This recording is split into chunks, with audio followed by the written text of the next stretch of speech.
Селям алейкум, хайрлах шамлара, добрый вечер. В эфире телеканала АТР. Вы смотрите информационно-аналитическую программу «Бугунь». В студии для вас работаю я, Гульсум Халилова. Следующие 40 минут в этой студии с гостями, которые подключатся к нам в эфир, мы обсудим основные новости и события всего сегодняшнего дня. Вы также можете присоединяться к нашему эфиру. На экраны ваших телевизоров режиссеры периодически выводят номер телефона +38 073 419 41 58.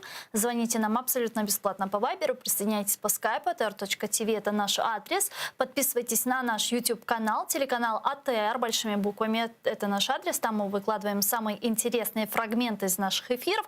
Там вы можете смотреть наши эфиры как в онлайн-режиме, так и в записи. Ну а я этот блог хочу начать со следующего информационного сообщения. Австралийский центр авиационной аналитики КАПа вернула украинский флаг на регистрационную карточку Симферопольского аэропорта. В компанию обратился профессор Сингапурского института технологий Владимир Белоткач, который консультирует правительство и корпорации по вопросам политики в авиационном секторе. Он с нами сейчас на прямой связи. Пане Володимире, вітаю вас. Доброго вечера. Доброго вечера. Ну что ж, расскажите нам подробнее для начала, как вам удалось сделать так, чтобы Центр авиационной аналитики КАПа вернул на регистрационную карточку украинский флаг. Ну як, я в принципі там цікавлюся цим питанням того, яким чином висвітлюється, яким чином чи відображається незаконна окупація Кримського півострова Російською Федерацією у різними організаціями в авіаційній галузі. Економіка, менеджмент, певні правові аспекти міжнародної цивільної авіації – це те, чим я займаюся. Тут я викладаю ці курси в Сингапурі. Я також роблю дослідження з цієї тематики, читаю ці інтенсивні курси на курсах підвищення кваліфікації, які проводяться через під егідою ІАТи і так далі. І я помітив, що Симферопольський аеропорт саме відображається центром, досить таки відомим, впливовим центром серед професіоналів цивільної авіації. Австралійським центром КАПа. Він відображається як такий, що знаходиться на території Російської Федерації. Я просто написав електронного листа в цю організацію, просто повідомивши їм, що взагалі-то згідно з позиції ІКАО, згідно з позицією Організації Об'єднаних Націй, Крим залишається міжнародно визнаною територією України. І, до речі, я нагадав також, що уряд Австралії також визнає Крим територією України. І за декілька днів мені прийшла відповідь, що так, дійсно ми змінимо цю інформацію на нашому вебсайті, і відповідно до позиції до політики ІКАО ми відобразимо Симферополь як український аеропорт, і ось нещодавно це стало реальністю. Тобто вони таки змінили цю інформацію на своєму сайті. Скажите, а почему вообще на регистрационной карточке показывают Симферопольский аэропорт? Ведь он попадает под санкции, и международные рейсы туда не летают. Что это за вот такой австралийский центр авиационной аналитики? Ну, розумієте, аеропорт, звичайно, закритий. Тобто українська влада закрила цей аеропорт для міжнародних перевезень, звичайно, але аеропорт все ж таки існує. Тобто цей аеропорт дійсно все ще стоїть там, де стояв. Він має код ІКАО, має код ІАТа, і він відображається як будь-який інший аэропорт в базе данных.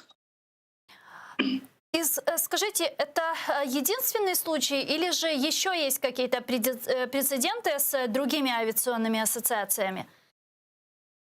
Ну, раніше я так помітив, що ІАТА – це International Air Transport Association, тобто це організація, яка представляє інтереси авіакомпаній, досить таки, це не міжурядова організація, але це досить впливова міжнародна організація, що вона відображає в своїй статистиці.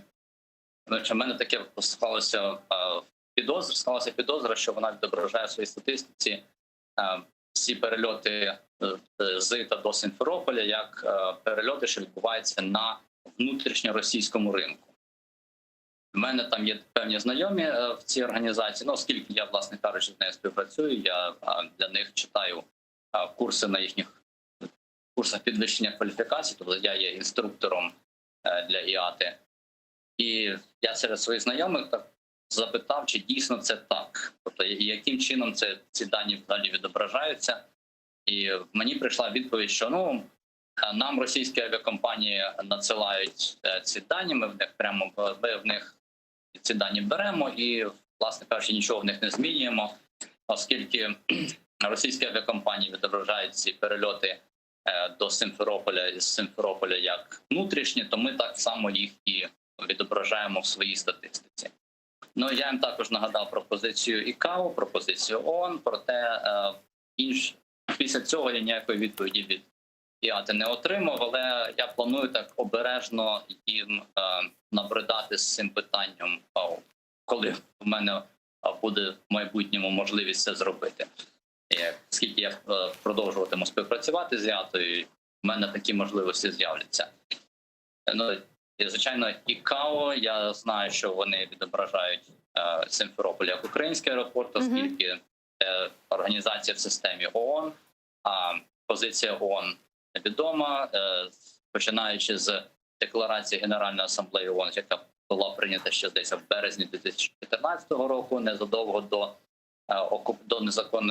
початку незаконної окупації, незадовго після початку незаконної окупації, за яку проголосували 100 країн. І це надзвичайно важливий документ з точки зору міжнародного права. Тобто ця позиція ООН не змінюється, Крим – Україна. Звичайно. Деякі інші провайдери, компанії, які агрегують та продають дані, пов'язані з цивільною авіацією. Наприклад, OAG – це один з найбільших таких провайдерів. Він також відображає Сімферополь як український аеропорт. І, відповідно, всі рейси з Москви до Сімферополя і з інших російських міст до Сімферополя відображаються як міжнародні. Дякую. Дуже дякую вам, пане Володимире. Спасибо большое. Спасибо за вашу работу. С нами был на прямой связи я, Володимир Білоткач, професор Сінгапурського університету технологій. А зараз нам приєднується Євген Магда, політолог, кандидат політичних наук, директор Інституту світової політики. Пане Євгене, вітаю вас. Здравствуйте. Добрый вечер. Вы сейчас слышали нашу дискуссию с паном Володимиром. На самом деле это не единственный, не первый случай, к сожалению. Мы неоднократно получали такие сообщения.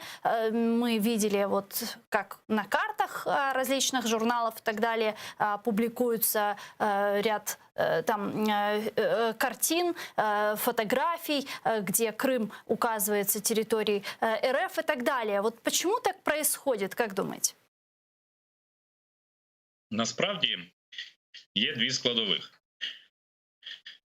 З одного боку, це послідовна державна політика Росії, а з іншого боку, це часто просто ексцеси виконавця.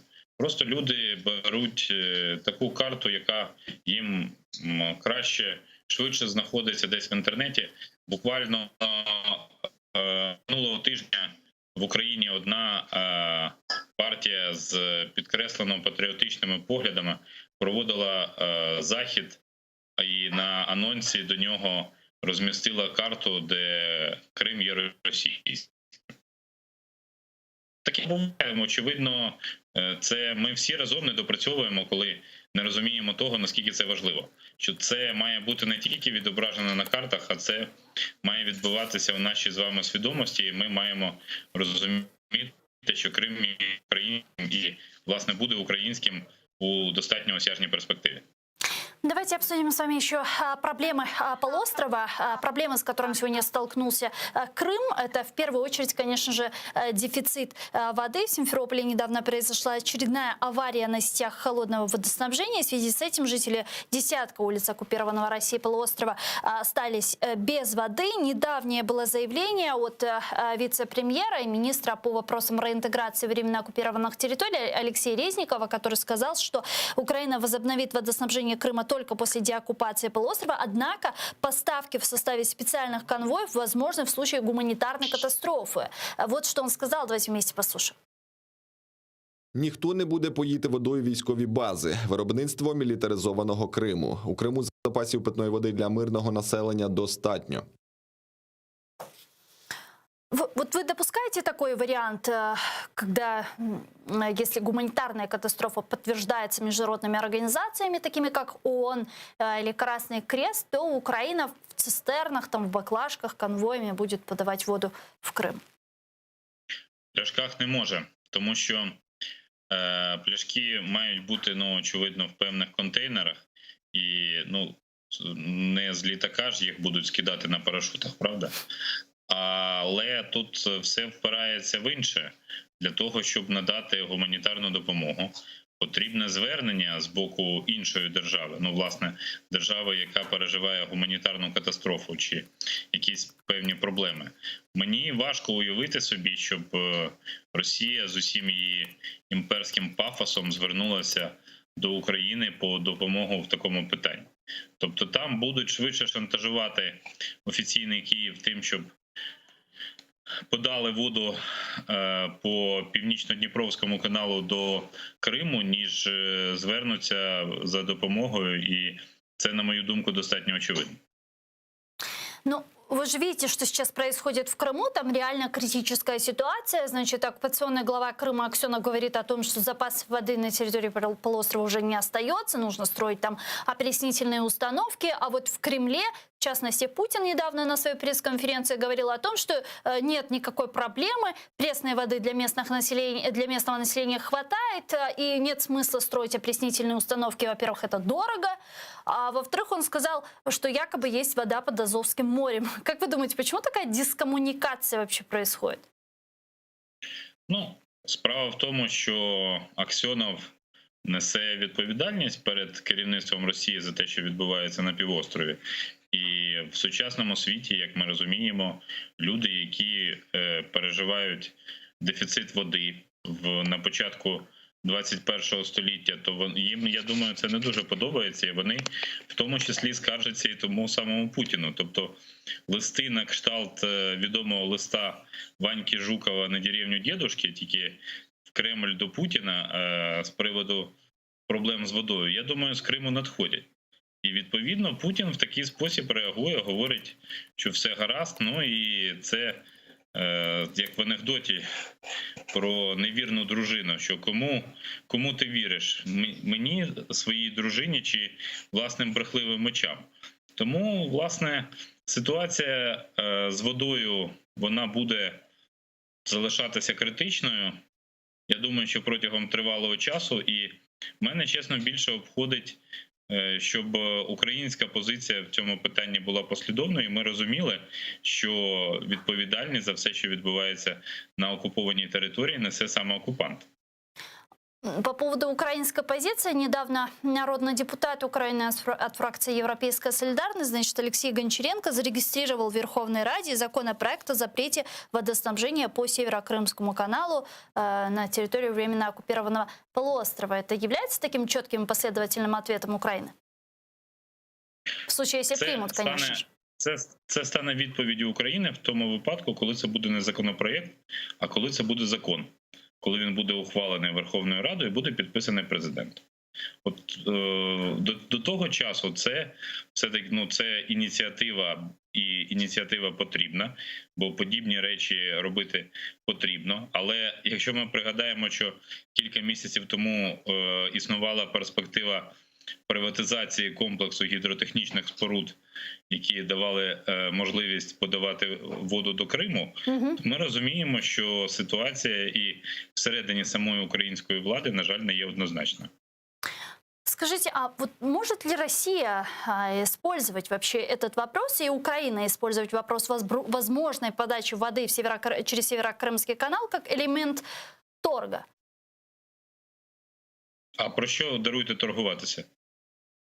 В якому сенсі? Ну вот даже если брать Минские соглашения, даже если брать нормандский формат, помните, тогда Россия выдвигала свои ультиматумы, на которые шла Украина, и, возможно, сейчас есть какие-то договоренности, о которых мы не знаем?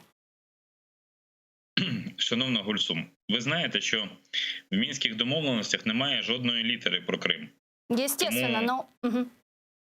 Я не бачу підстав про це говорити. Ну, ми з таким самим успіхом можемо притягувати і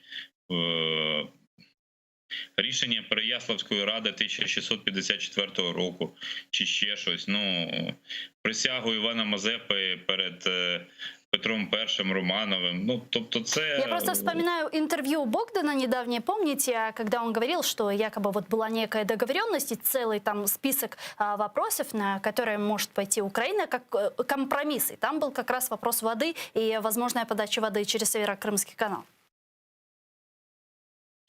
Ну, ви знаєте, якби Андрій Богдан це заявив, будучи керівником президентського офісу, я б думаю, за кілька годин би вже в офісі вилітали шибки. Тому, власне, це елементи таких відвертостей, які здійснюються після завершення будь-яких владних повноважень, їх варто оцінювати все-таки більш скептично. Але говорячи про те, що фактор кримської води існує, про це свідчить і активність пані Поклонської, і інші заяви. Тобто, ну, цей сюжет ще остаточно не діяний, це абсолютно зрозуміло. У нас есть телефонный звонок в студию, есть вопрос от нашего зрителя, давайте примем. Алло. Алло, добрий вечір. Доброго вечора. Представьтесь, пожалуйста, и задавайте ваш У вопрос. мене до пана Євгена Магда запитання. Я з Івано-Франківська, звати мене Василь. У нас пан Резниченко недавно заявив, що якщо буде гуманітарна катастрофа, то Україна все ж таки буде постачати воду. Ну, будемо цистернами возити, залізницею. У мене дуже просте питання до пана Резниченка і таких йому подібних. А чому Росія не може возити цистернами, залізницею? В неї є Кримський міст, і залізницею можна возити, і автошляхом. Там міст є, там можна возити зранку до вечора цистернами для гуманітарних потреб. Чому про це взагалі ніхто не говорить? Чому залізницею Україна має возити, а Росія залізницею не має возити? Що їм що? Бо тому що їм дорого буде обходитися. На гуманітарні потреби вона може спокійно Кримським мостом возити. Це, навіть питань немає таке виникати. Дякую. Дуже дякую вам, пане Євгене. Ну, мы сначала обсудили уже этот вопрос, но давайте продублируем еще раз для нашего зрителя. Ні, ну справді дуже слушне запитання, тому що я так розумію логіку пана Резнікова, що він намагається продемонструвати конструктивний підхід України до спілкування з Росією як такою, і ну якоюсь мірою це є заміщенням, тому що протягом року, який завершується, Україні нема чим похвалитися у відносинах з Російською Федерацією. Ну просто нема чим. Ну хіба що там звільнення наших полонених у квітні, обмін незаконно утриманими особами, як це називають, і відповідно, а крім того, якихось позитивних зрушень я, чесно кажучи, не бачу у відносинах з Росією. Тому потрібні подібні заяви і, власне, політичні маневри. Тут, на мою думку, достатньо все просто. Давайте обсудим еще с вами Донбасс. Мы с вами уже затрагивали Минские соглашения. Я вот что хотела с вами обсудить. Украинская сторона в вопросе мирного регулирования конфликта на востоке страны уже сегодня работает по плану «Б». Об этом в интервью Суспільному заявил вице-премьер и министр по вопросам реинтеграции временно оккупированных территорий. Давайте вместе послушаем, что он сказал, и обсудим. Ми вже сьогодні працюємо за планом Б, коли працюємо над реінтеграцією, не чекаючи деокупації. Коли пишемо закон про державну політику перехідного періоду, цього не було 6 років, у нас конфліктують нормативні акти, закони, постанови, укази.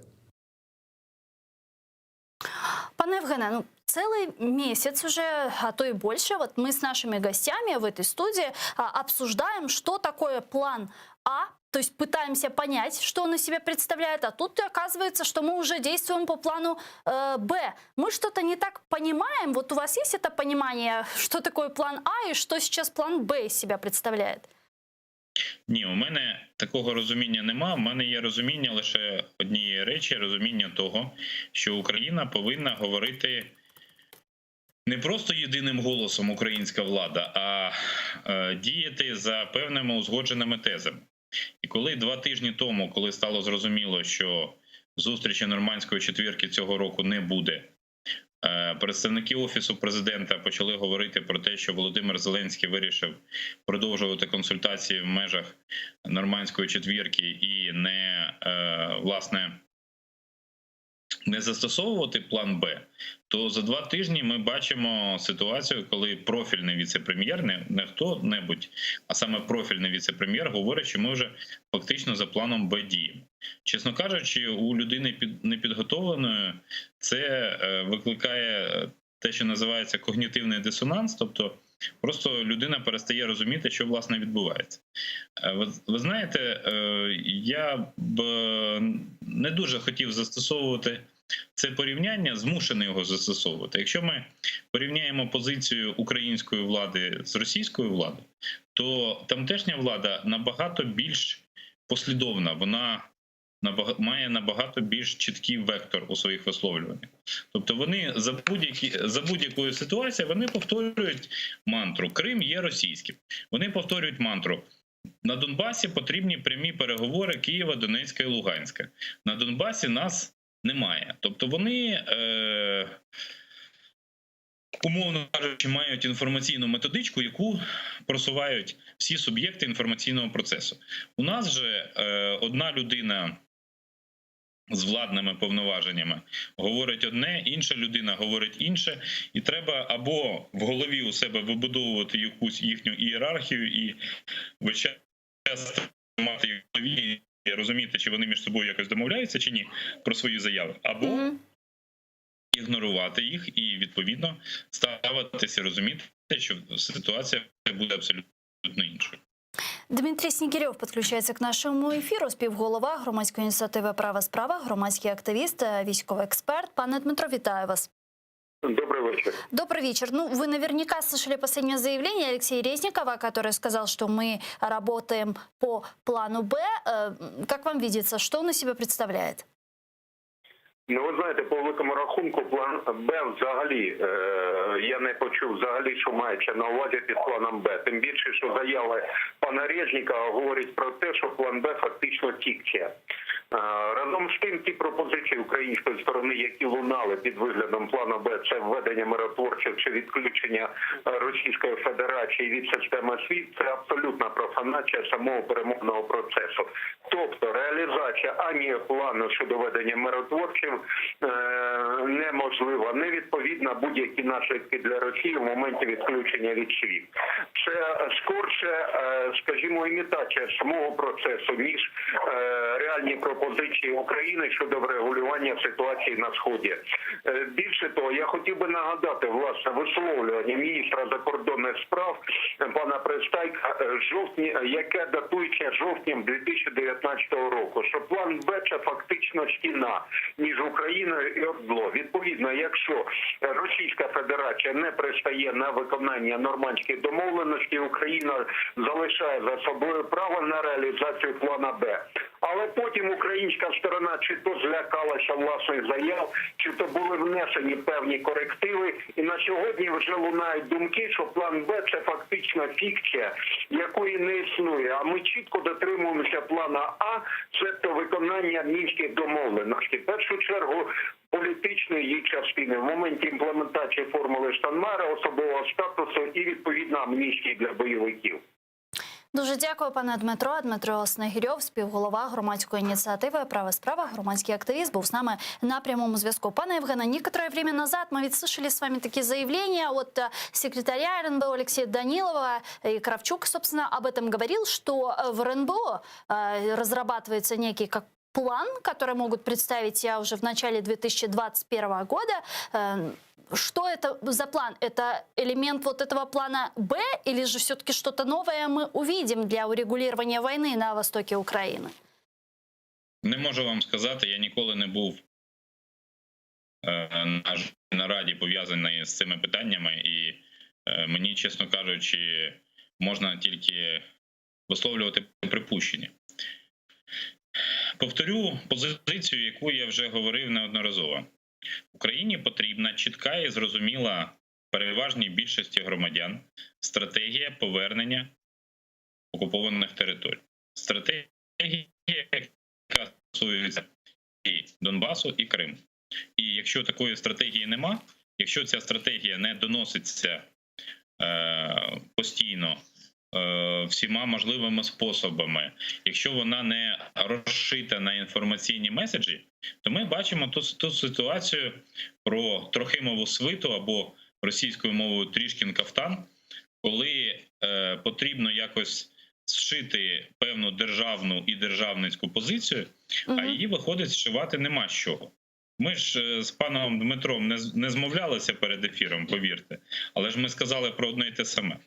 Це означає, що люди, які спостерігають за інформаційною активністю представників української влади, вони також відчувають от той когнітивний дисонанс, про який я говорив сьогодні трохи раніше. Ну вот по Минску, если брать, в чем, какая это может быть стратегия? Сейчас, насколько мы понимаем, мы работаем по крайней мере, как говорят народные депутаты, по плану А, реализация Минских соглашений в нашей интерпретации, то есть сначала исполнение части безопасности, потом уже, возможно, какие-то политические пункты, которые там прописаны, их выполнение и так далее. Но мы же видим, как ряд вопросов блокируется со стороны России, до сих пор остались нерешенными те вопросы, которые были заключены после встречи 4 лидеров в нормандском формате, то есть коммюнике то было не выполнено. А что дальше? Есть ли вообще тогда смысл оставаться в Минске? Річ у тому, що з 4 країн, які є учасниками нормандського формату, відповідно, які зацікавлені у проведенні переговорів тристоронньої контактної групи, за великим рахунком лише Росія може дозволити собі вийти з цього. Ви, мабуть, дивилися прес-конференцію Путіна минулого тижня, Да. де він наголосив, що він не хоче нікому на Заході подобатись. Тобто його позиція в цьому питанні достатньо зрозуміла. Росія такий хід собі може дозволити, бо вона має ядерну зброю, вона має статус постійного члена Ради безпеки ООН, вона має достатньо численну армію, і армію, бойовій підготовці якої приділяється, повірте, достатньо багато уваги. Що в цій ситуації може Україна? Україна, якщо вона оголосить про вихід від чого? Відмову від мінських домовленостей, це означає, так би мовити, своєрідний сигнал до можливої ескалації напруженості на Донбасі. Чи готова сьогодні до цього Україна внутрішньо? Вийдіть на вулицю з телевізійною камерою і спитайте у людей, чи готові вони до того, що відновляться інтенсивні бойові дії на Донбасі. Я впевнений, що це далеко не так. Тому що настрої в українському суспільстві, вони, на жаль, стали, я б не сказав пацифістськими, але якось дійсно той факт, що, скажімо, Київ далеко, сотні кілометрів від Донбасу, але якось суспільство стало набагато менше відчувати війну. Це з одного боку, а з іншого боку дуже великий мінус. Тому що Збройні сили, армія, вони будуть сильними тільки тоді, коли вони відчувають, що вони є армією народу. А у них немає такого відчуття. І коли спостерігається падіння волонтерської активності, то це дуже серйозний виклик, і виклик, на який, безумовно, треба давати відповідь. Що стосується Німеччини і Франції, то для них, наприклад, провал переговорів в нормандському форматі, що означає? Що вони, як лідери Європи, вони не впорались з тим, щоб припинити єдину на сьогоднішній момент війну на континенті. І це підриває їхній авторитет. Тому вони не вийдуть з цього процесу, це очевидно. Тогда до каких пор мы будем играть в этот Минский процесс? У нас немає іншого виходу, на жаль. Тому що ситуація, в якій Україна вступила фактично в гібридну війну з Росією власної волі, дуже обмежував її поле для маневру. І коли сьогодні критикують Мінські домовленості, я просто дивився це інтерв'ю Олексія Різнікова, яке ви сьогодні цитуєте, і він там теж сказав, що Він критикує мінські домовленості, але розуміє, що на той момент не було іншої можливості зупинити просування війни в Україну. Далі, глибше територію України. Просто зараз 5 людей, вони розмірковують, що можна було підписати інакше, можна було а просто люди забули, що Мінськ-1 підписувався після страшної для України ситуації в Іловайську, а Мінськ-2 підписувався безпосередньо на тлі боїв за Дебальцеве, коли гинули десятки людей щодня. І тому це дійсно дуже, на мою думку, серйозний виклик. Коли нам доведеться діяти, можливо, в якихось питаннях подібного Азербайджану, який протягом тривалого часу терпів, накопичував сили, а потім завдав удару по Вірменії, звільняючи окуповані території. Але при тому, відповідно, треба ж розраховувати, що Вірменія і Росія – це все-таки різні за силою, за впливом держави на світовій арені.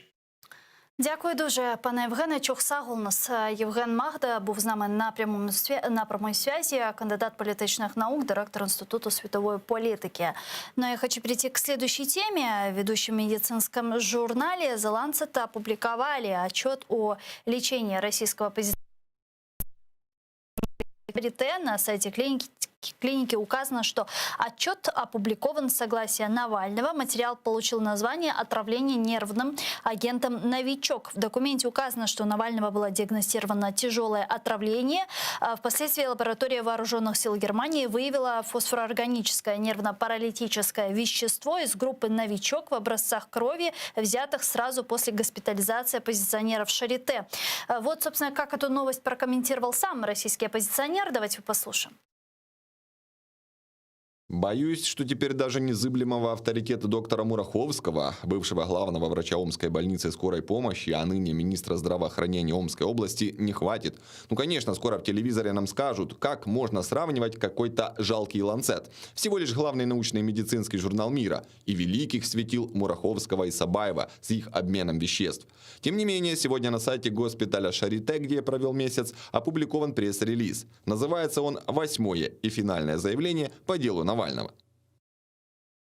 Напомню, вчера российский оппозиционер Алексей Навальный опубликовал видео, в котором он общается с одним из сотрудников ФСБ, которые следили за ним и участвовали в спецоперации по его отравлению. Так Навальный общается с работником ФСБ Константином Кудрявцевым, и тот почти подтверждает, что политика пытались убить и даже раскрывает детали, как именно это пытались сделать. С нами сейчас на прямой связи Игорь Эйтман, российский публицист и социолог. Игорь, здравствуйте. Здравствуйте. Ну что ж, вы наверняка смотрели это видео, которое опубликовал Алексей Навальный на своей странице YouTube. Что это? Можно ли это назвать провалом ФСБ? Ну, конечно, это очевидный провал ФСБ. То, что как бы провал был ФСБ, это уже известно давно. Потому что они его не смогли, сначала его не смогли отравить, потом они выпустили его в Германию, где и не смогли предотвратить обнаружение немецкими специалистами следов яда. И, собственно, засыпались, что называется. А это уже последнее, что называется, вишенка к торту, да, вот этот разговор Навального с киллером-неудачником или чистильщиком, скорее даже неудачником. Это окончательно, что называется, последний гвоздь забил в гроб вот всей этой аферы ФСБшной. Ну вот эта череда провалов и промахов и так далее, это такое исключение из правил ФСБ или наоборот уже правила современных чекистов? Да, это абсолютно не исключение, ничего удивительного в этом нет. Вспомните дело Скрипалей, когда они тоже не дотравили свои жертвы, но еще и к тому же засыпались капитально попались на буквально все камеры, которые только можно было. И, в общем, потом долго и совершенно смешно и жалко отмазывались. И не только дело Скрипаля. Вот, например, дело с Литвиненко, оно ведь тоже отравление Литвиненко. Хоть они его и убили, но они ведь тоже засыпались.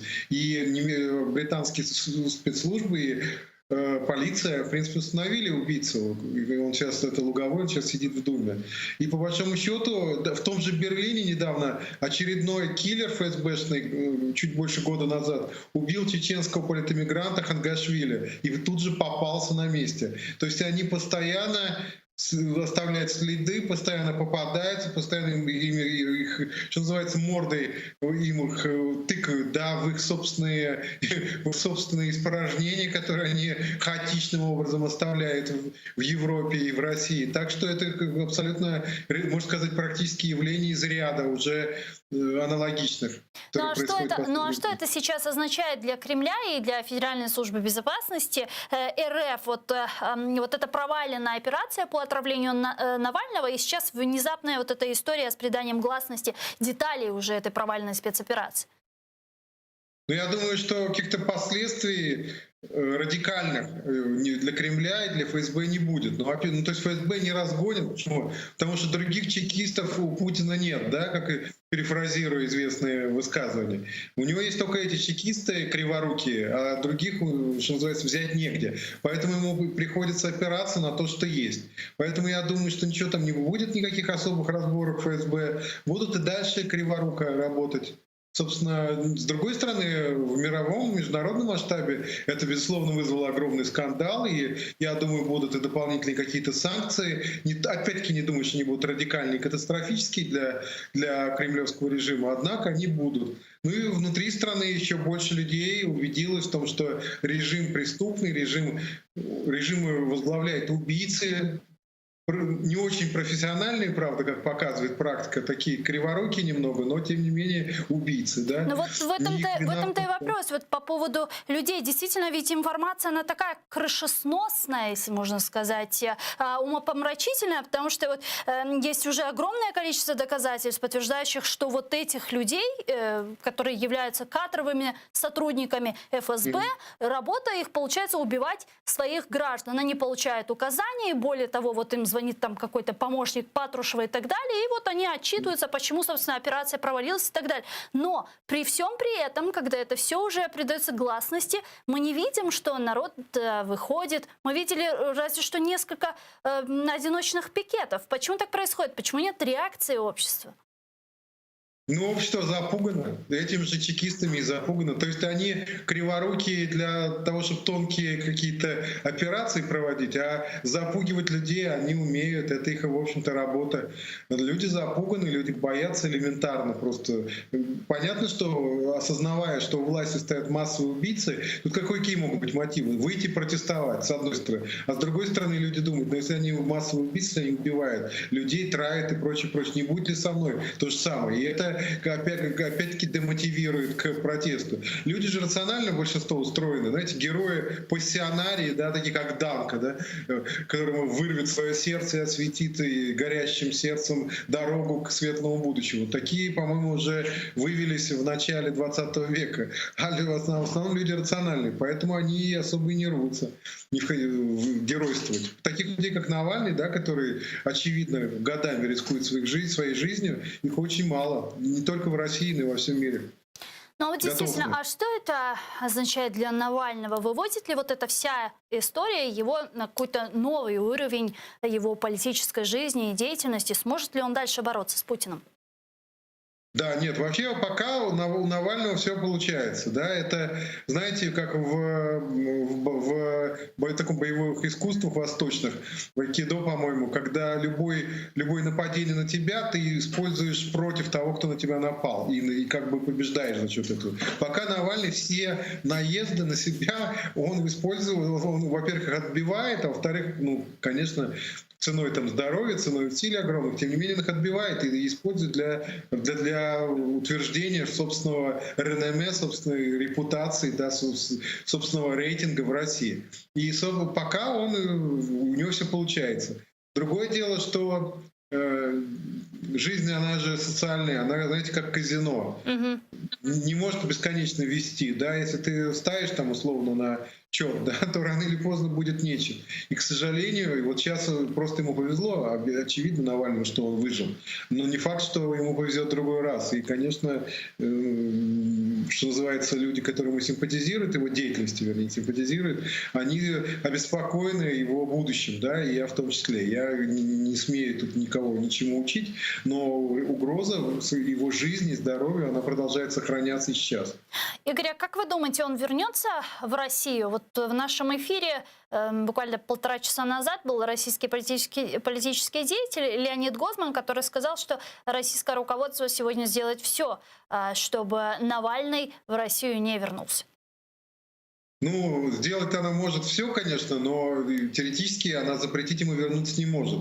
То есть это в Советском Союзе была такая формула, да, человек уезжает за границу, его тут же лишают советского гражданства. По российскому законодательству так они поступить не могут. Они будут, и, конечно, они его будут запугивать и дальше, и будут стараться, чтобы он не вернулся. Но я не вижу механизма юридического, потому что даже если они условно возбудят против него дело уголовное, это не значит, что он не может вернуться. Запросто. Я представляю себе такую картину, да, несчастка, вот сейчас пандемия, там праздники и прочее, когда немножко ситуация нормализуется, что может произойти? Навальный просто объявит, что вот условно такого-то числа он прилетает в Шереметьево из Германии и, значит, предположим, сразу же пойдет из аэропорта, пойдет там, предположим, подавать заявление в Генпрокуратуру или что-то в этом роде о собственном отравлении и предлагает всем желающим присоединиться. Я думаю, будет толпа многотысячная, если придет его встречать и потом пойдет за ним. Я думаю, власти, конечно, такого очень сильно боятся, а Навальный как бы мастер технологий по таких массовой мобилизации. Конечно, может что-нибудь такое замутить, и власти мало не покажется. Это с одной стороны. С другой стороны, как они будут против него действовать? Вот есть, в принципе, два у них осталось возможности. Травить они его, конечно, не будут больше, потому что это слишком грубо, да? Значит, слишком топорно, да, уже. Да, топорно, но это просто опять подставится. То есть они будут, или это уголовное дело какое-то против него, хотя очевидно, что состава нет никакого, они ничего серьезного пока накопать не могут. И второе, чего я больше всего боюсь и опасаюсь, они могут сделать, совершить, организовать против него какой-то вот террористический акт, типа как против Немцова, и списать это на каких-то, как бы не на себя, не на власть, а на каких-то озабоченных, обеспокоенных патриотов, в кавычках, кадыровцев, или там донбассов, или еще кого-то. Вот как сделали с Немцовым, чтобы их посадят. Но как бы перед международным общественным мнением они будут считаться, что власть типа не виноваты. Они вот даже посадили исполнителей, как было опять-таки с Борисом Ефимовичем. То есть вот такая угроза есть, они могут, я вот так внутренне ощущаю, что это наиболее сейчас опасная угроза и реальная, к сожалению. Спасибо вам большое, дуже дякую. Игорь Рейдман был с нами на прямой связи, российский публицист и социолог.